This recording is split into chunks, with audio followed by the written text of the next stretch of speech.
مومنوں پڑھتے رہو تم اپنے آقا پر درود، ہے فرشتوں کا وظیفہ الصلاۃ والسلام۔ بسم اللہ الرحمن الرحیم۔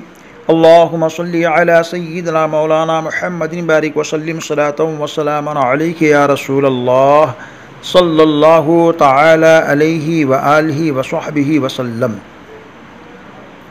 کلکتہ سے سوال ہوا ہے کہ حضرت میرا سوال ہے کہ نفس کسے کہتے ہیں اور اس سے کیسے بچا جائے، حضرت رہنمائی فرمائیں۔ یہ سوال ہے فاطمہ خاتون رضویہ کا کلکتہ سے، تو اس کا جواب انہیں جلوہ نور چینل کی جانب سے دیا جا رہا ہے کہ نفس خواہش نفسانی کو کہتے ہیں۔ اس کی 7 قسمیں ہیں: نفس امارہ، نفس لوامہ، نفس ملہمہ، نفس مطمئنہ، نفس راضیہ، نفس مرضیہ، نفس کاملہ۔ نفس امارہ پہلا نفس ہے جو سب سے زیادہ گناہوں کی جانب مائل کرنے والا، دنیاوی رغبتوں کی طرف لے جانے والا ہے۔ عبادت، ریاضت، مجاہدہ کے ذریعے اس کی برائی کے غلبہ کو کم کر کے بندہ نفس امارہ کے دائرے سے نکل آتا ہے تو نفس لوامہ کے مقام پر فائز ہو جاتا ہے۔ یعنی نفس امارہ جو گناہوں کی طرف لے جاتا ہے، گناہوں کی طرف مائل کرتا ہے، دنیاوی لہو لعب کی جانب بلاتا ہے، اس کی طرف رغبت دلاتا ہے، اور بندہ ان سب چیزوں سے بچ کر عبادت، ریاضت، مجاہدہ میں لگا رہتا ہے اور برائیوں سے بچتا رہتا ہے، تو پھر وہ نفس امارہ کے دائرے سے نکل جاتا ہے اور وہ نفس لوامہ کے مقام پر فائز ہو جاتا ہے۔ لوامہ کے مقام پر جیسے ہی وہ فائز ہوتا ہے تو دل میں نور پیدا ہو جاتا ہے جو باطنی طور پر ہدایت کا ذریعہ بنتا ہے۔ جب نفس لوامہ پر فائز انسان کسی گناہ وغیرہ کا ارتکاب کر بیٹھتا ہے تو اس کا نفس اسے فوری طور پر سخت ملامت کرنے لگتا ہے، اسی وجہ سے اسے نفس لوامہ کہتے ہیں۔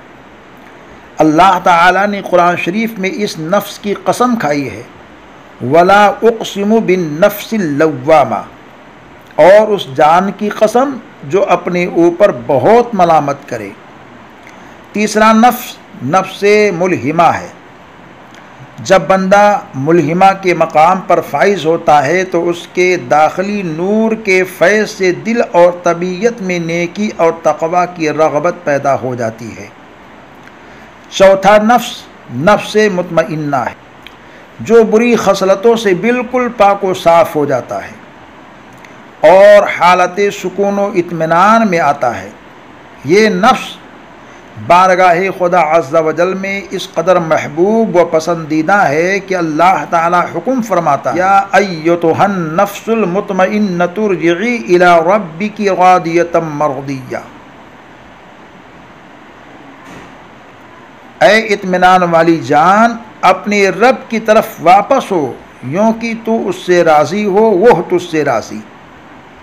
یہ نفس مطمئنہ اولیاء اللہ کا نفس ہے، یہی ولایت صغریٰ کا مقام ہے۔ اس کے بعد نفس راضیہ، مرضیہ اور کاملہ ہے۔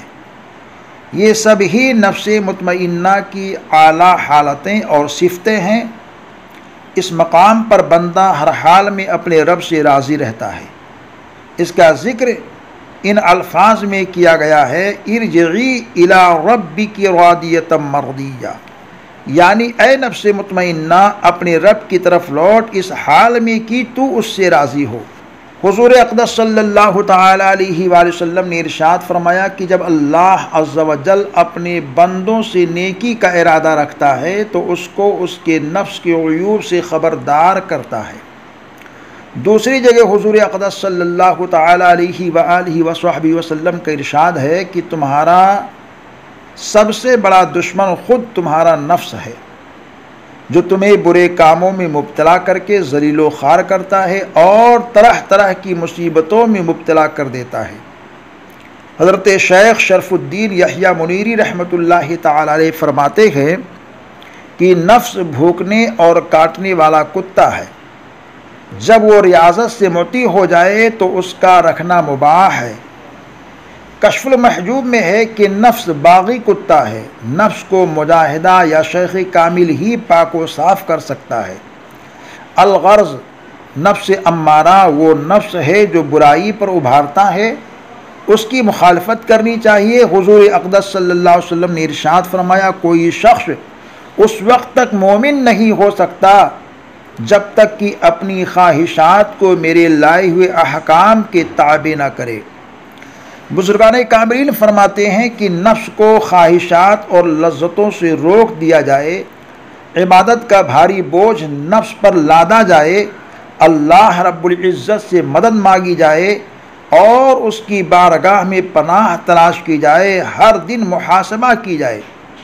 محاسبہ یہ ہے کہ مسلمان مرد و عورت روزانہ رات کو سوتے وقت اپنے نفس سے حساب لیں کہ آج مجھ سے کس قدر نیکیاں ہوئی ہیں اور کس قدر گناہ ہوئے ہیں۔ اگر نیکیاں زیادہ ہوئی ہیں تو خدائے تعالی عز و جل کا شکر ادا کرے، اور گناہ زیادہ ہوئے تو افسوس کے ساتھ توبہ اور استغفار کرے اور اپنے نفس پر ملامت کرے۔ تو اس طرح سے نفس کی شرارتوں سے بچ سکتے ہیں، اور یہ بچنے کا آسان طریقہ ہے۔